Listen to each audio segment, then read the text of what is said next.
How's it going, guys? It's Eclipse here, and welcome to today's video where we check out one of the brand new premiums that Wargaming have brought into World of Tanks, and that is of course the Centennial Chieftain T95-59 for the Cold War game mode. Now, before you just jump off of this video if you're not interested in Cold War, we will be looking at the World War II variant, which of course is the exact same tank but on the World War II game mode, and you can see it right here. This is a very old premium, and if you actually have this in your garage, at least from the Centennial Chieftain T95 Urnop that you used to be able to get, then yeah, you'll know exactly what this tank is like. And if you don't already know, both tanks are essentially the exact same tank. Of course, the Cold War version has some upgrades on the standard World War II mode, and we're going to go through those and showcase some gameplay in both World War II and Cold War, and hopefully that will give you a good idea as to the two premium tanks and which one is probably better to spend your money on if you're going to spend your money on either of them.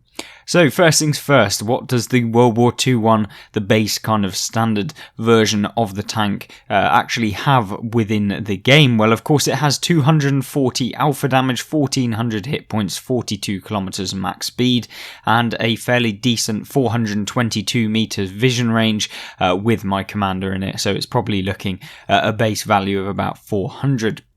Now, that's a pretty decent kind of start for a premium tank, and I often find that this tank is very underrated within the current game mode and the current game meta. I think that people underestimate just how good this tank can be, and the DPM of the tank is really nice, and you can dish out a nice amount of damage per minute, meaning that, yeah, you can out DPM a lot of tanks at this tier. So, first things first, where do we really start with the tank? Well, the 42 kilometers an hour top speed is a little bit lackluster, so you aren't going to be able to just sprint around the battlefield everywhere that you can, but it does offer that kind of mobility, the ability to kind of move around the map and showcase the skills and DPM of the tank when you need to, as long as you do think about those sort of things at the beginning of the game and during the game, and deciding when and when not to move up and when to progress and when to redistribute yourself around the map. So, not only that, you've got a 6.5 second reload time, which means that you'll be looking at approximately a nice DPM of about 2,500 overall. Of course, if you put on advanced loading, which means that you can get that extra 10% to your loading time. So for those of you who don't know, obviously this equipment is very essential for the majority of tanks. Then you can whack on improved ventilation as well if you can, although apparently you can't on this tank for some reason. There it is, yeah, 5%, that will increase your reload speed even further, and then you probably won't even need the shell accuracy from gun stabilizer. I would just whack on advanced optics to be able to outspot opponents on the enemy team, which is kind of where this tank becomes really good, because you can dish out lots of DPM, but you can also actually get a lot of spotting damage with the tank as well. Now, I think that's enough of just talking about the tank. We'll, of course, go into more detail during some gameplay. I can't guarantee that this gameplay is going to be the best that you'll ever see, as we are recording live, and I guess that is something that is interesting for you to see just how well the tank plays in a variety of different situations, regardless of whether or not it's a good matchup, whether or not it's the best damage game I've ever had. You know, it could be an absolute terrible one, but it could be a pretty decent one, and so I think that it showcases how well the tank can perform in your average game, because of course this is probably an average game. It's not going to be that 10k damage game in a tier 8 tank where you've suddenly just wiped out 9 or 10 tanks, or at least we don't know that anyway. Now, with this sort of tank, how do you want to play it? Well, you have actually pretty decent armor for a tier 8 medium, considering you look at things like the Atomic Centurion, where you just get penned every single time through the upper plate and lower plate. This has that kind of lower plate and upper plate that can be a little bit bouncy, and considering that the spaced armor that the tank actually gets, with the sandbags that do actually count as spaced armor in some areas along the tank, and that side scraping skirt that allows you to actually side scrape with the tank. It has that kind of skirt that you see with this new white and red kind of area on the side of it. That means that you can avoid being hit by a lot of heat rounds within this tank, and so yes, you may be able to perform quite well with it if you do decide to side scrape. Obviously, it's going to be better if you side scrape from the left-hand side of a building, because you've got that horrible cupola on the top of the tank. And before you ask, is it a weak point? Yes, that cupola is definitely a weak point. People will pen you very, very reliably through that, and so don't go thinking that this is going to be an absolutely amazing hold down beast, because it just won't be. And so you're going to be getting into a few situations where probably you're hating the fact that you have that cupola. Now, often, as you can just see, we can bounce rounds off of the side of our tank, and you want to be trying to do that as much as possible. Obviously, we have particularly a little bit of problems with getting hit by artillery, because we don't have any real armour within this thing, and so yeah, it becomes a little bit of a problem.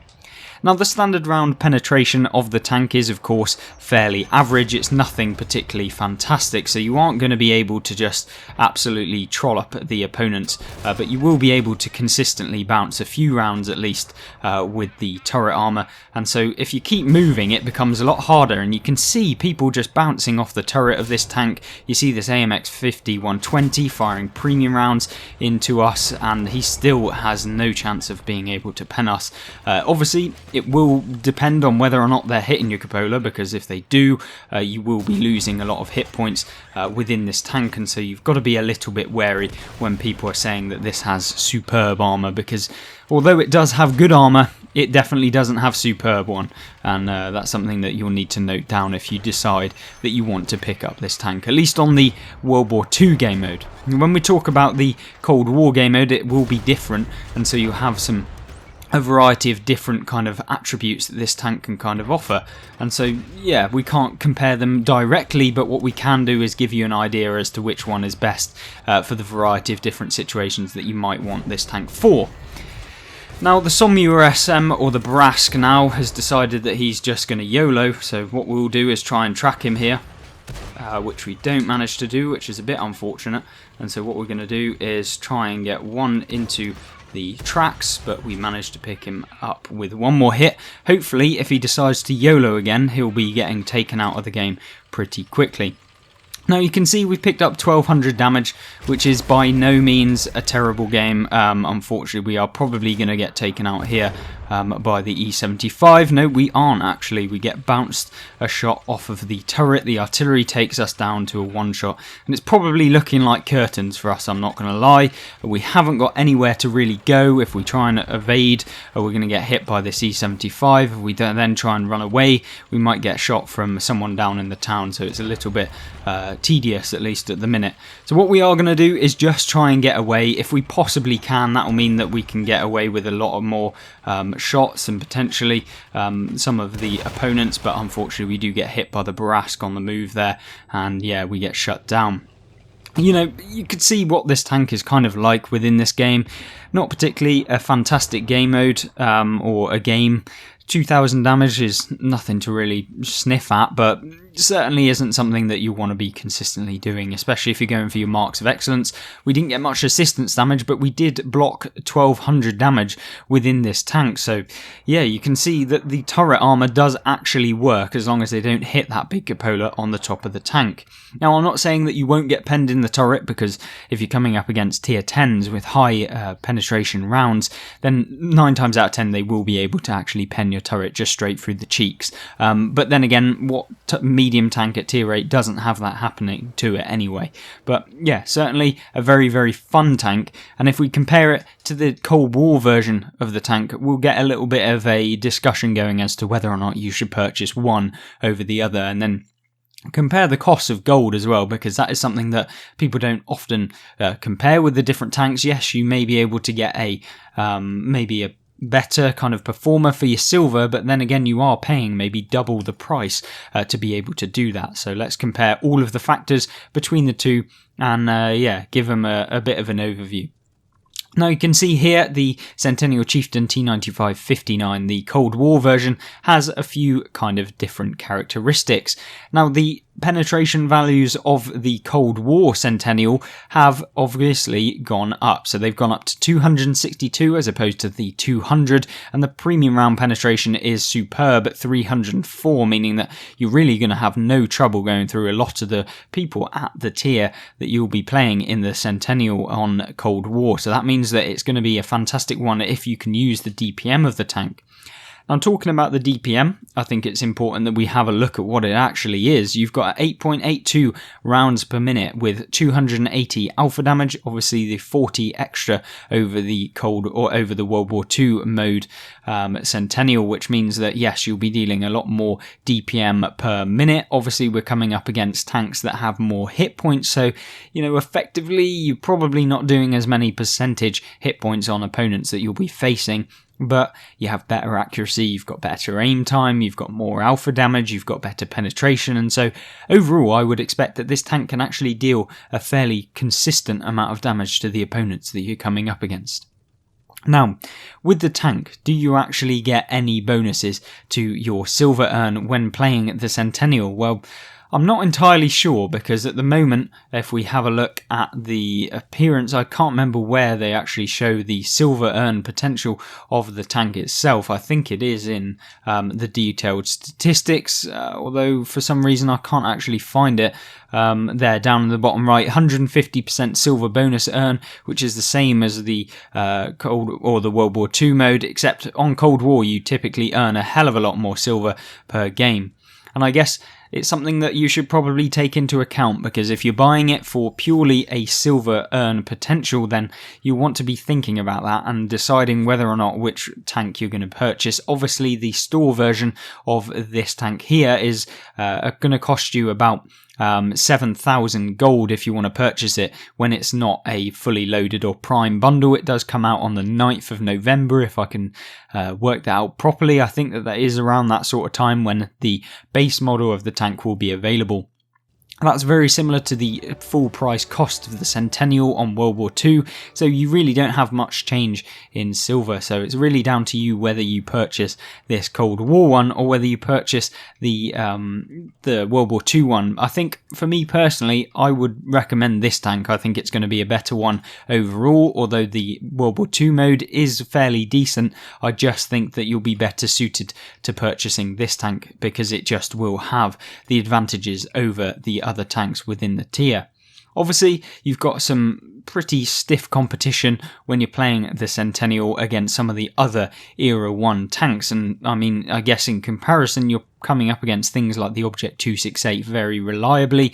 You're also coming up against things like the Walker Bulldogs and stuff like that that could probably bully you quite a lot, and when you're also coming up against the M48 Patterns with the higher alpha damage and better penetration all round, more you get less hit points with the pattern, but yeah, I guess it's all kind of relative to the tank, and I guess if you've got better DPM with this thing, you can kind of outperform some of those patterns. So yeah, I think it's interesting to see just how well this tank will fare, and we'll give my opinion at the end of it. Obviously, you can see the turret armor here with the spaced armor of the sandbags and that cupola, which is definitely your weakest point. That lower plate can be penned very reliably, but yeah, hopefully they don't manage to hit it, and if you're wiggling, the angles can become fairly decent and you can bounce rounds with it. So let's jump into a game, see what there is, and I'll catch you there.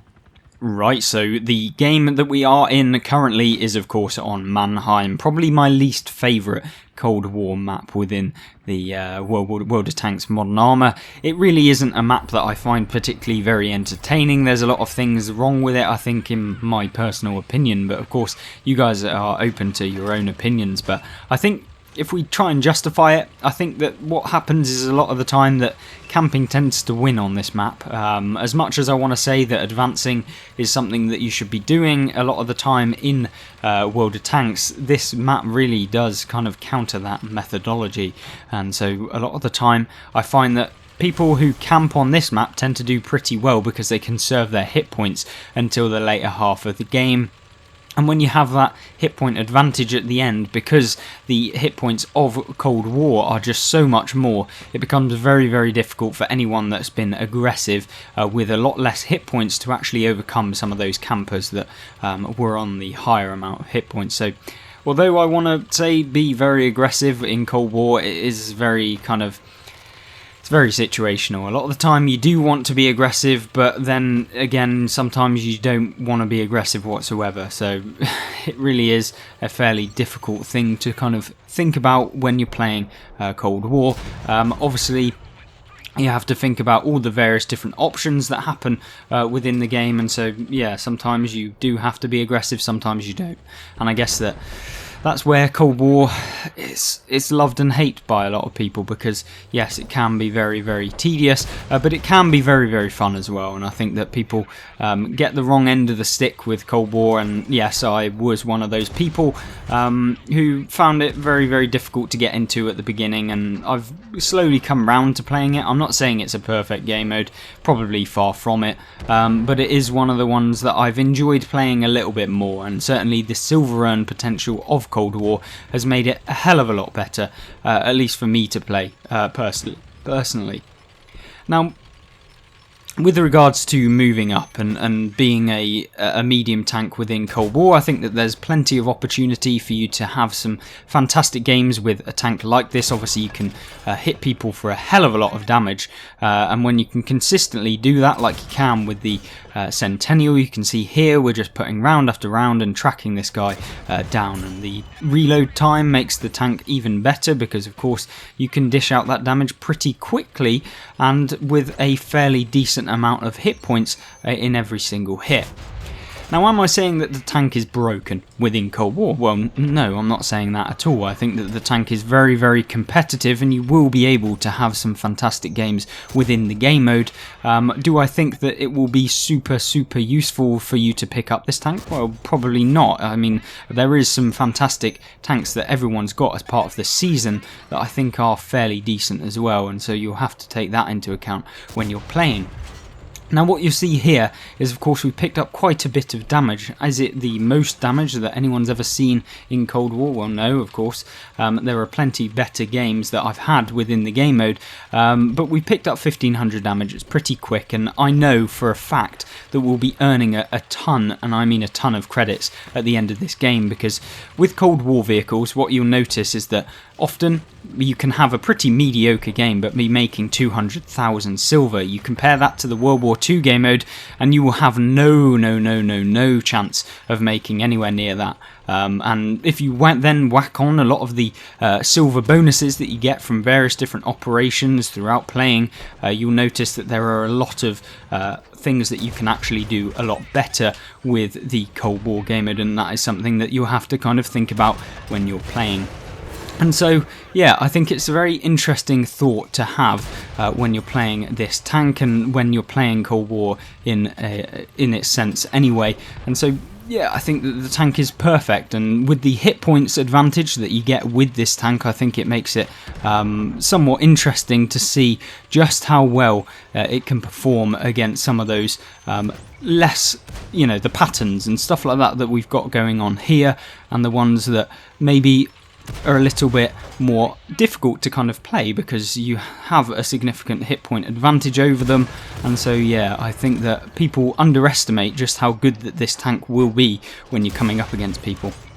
And so you can see here the pattern is of course getting just out traded in general against us, and that's something that I've always enjoyed about the Centennial. I don't think people really realise just how good this tank can be when you put it in the right situation, and you see that we can actually set people on fire fairly reliably with this tank. And so the module damage that this tank does and the overall just aspect of the tank that is perfect allows you to really push out damage very, very quickly against some of these opponents, and you can see we've had a pretty fantastic game really. In this one you can see we picked up a lot of damage, and we're picking up more and more every single time we reload, of course.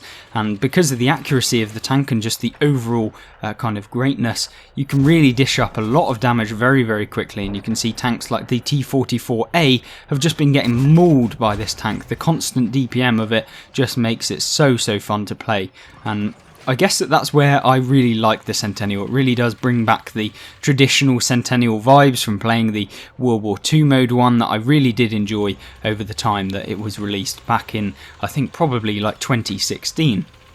You can see this game has been a lot better than the World War II one. We've picked up 4,600 damage, which, yes, considering we are playing the Cold War mode, which is essentially like playing maybe tier 10, somewhere around that, the tank isn't that much different from the World War II one, which means that, yeah, you'll probably be able to perform better with this one. And so I think it's really down to personal preference which one you choose, but for me personally, because I just feel like the tank has got a massive buff and it really is competitive with a lot of those tier 10 ones. It's like having a tier 10 Centennial, which means that, yeah, you'll be able to have a hell of a lot more fun games, and I think that is where a lot of people kind of go wrong with playing on Cold War. Now, you'll see we can put out damage fairly reliably into some of the tanks that we're playing against. Things like this T-54, who thinks he's funny, we can set on fire. That's the third fire we've had today, which means, you know, we've really picked up a lot of fire damage. We can see that there's another tank right there. Unfortunately, we don't actually manage to pen, which is really annoying, but we'll try and go for the damaging shot here. We've picked up one damaging shot. He's obviously going to try and aim at us. We're going to go for another one. And now we can basically just try and bait him into firing at us. And we'll try and go for the tracking damage, because if we can get some more assistance, that'll mean we earn a hell of a lot more within the game. We're going to put one more. It's just like a farming simulator with this tank. It really does reload that quick.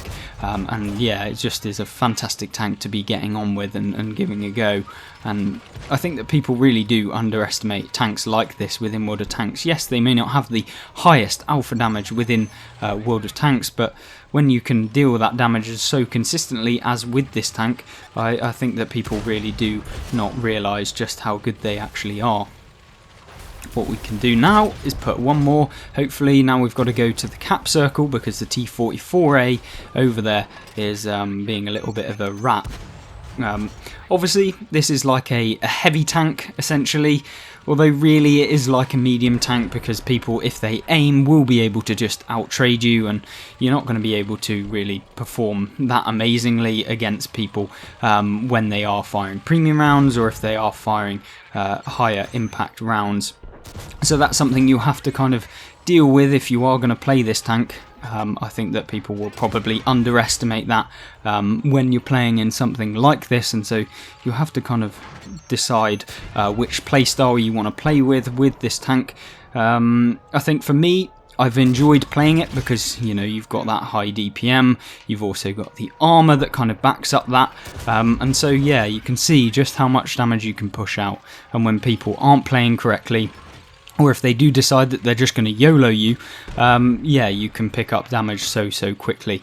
And I think that that's something I've always enjoyed about World of Tanks. You know, tanks that can allow you, when you want to have those games where you're just out-trading so many opponents, and when you really are just having fantastic games overall.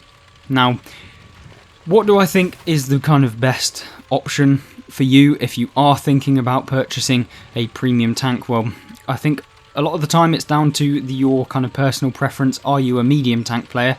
Are you someone that enjoys playing tanks that maybe are a little bit underpowered, or maybe are a little bit more reliant on having DPM and just using your DPM to outtrade opponents? I think that is where this tank would be of best favour for you guys.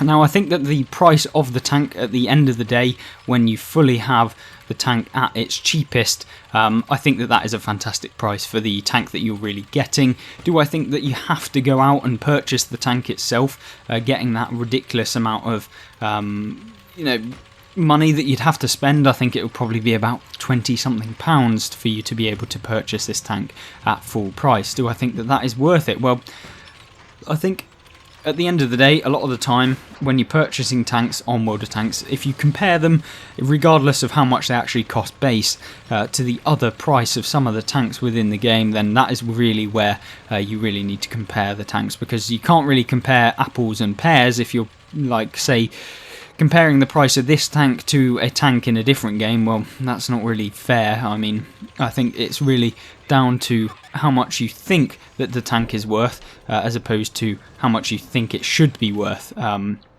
and compare it to the various different ones within the game.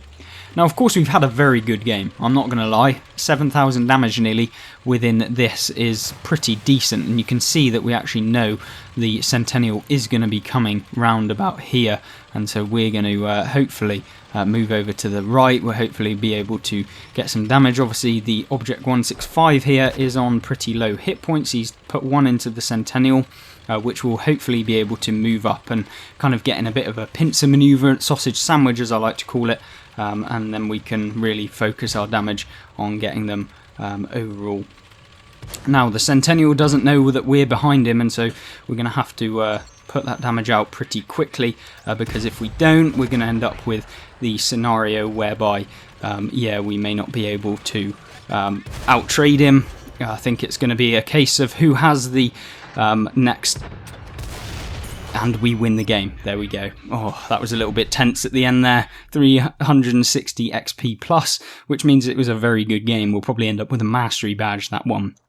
Picked up a really nice amount of damage overall, obviously completing a few of the various different objectives, victory. I think that game really does showcase what the tank can really do. 1,952 XP overall, 7 kills, 250,000 silver base without any XP boosts or any silver boosts or anything like that. That is just what you earn, of course, having a fantastic game like that. And yeah, having a mastery badge, ace tanker, we really did carry that game pretty hard at the end. 1,134 assistance shows you what this tank can do. And that was the first game I've ever played in the Centennial Chieftain T95-59. And so, yeah, it really leaves me with a pretty good indication that this tank can perform very well, and you can see it just there. Although it being a heavy tank compared to the medium tank on World War II game mode, you can see that it really does perform very much like the medium tanks on the World War II game mode. You'll be able to bounce a few shots, you'll be able to, you know, get around the map fairly decently, 45 kilometers an hour. And so I do really think that this tank is fantastic within the current game mode. Do I think it's worth it over the other World War II game mode one? 100%. This tank is better.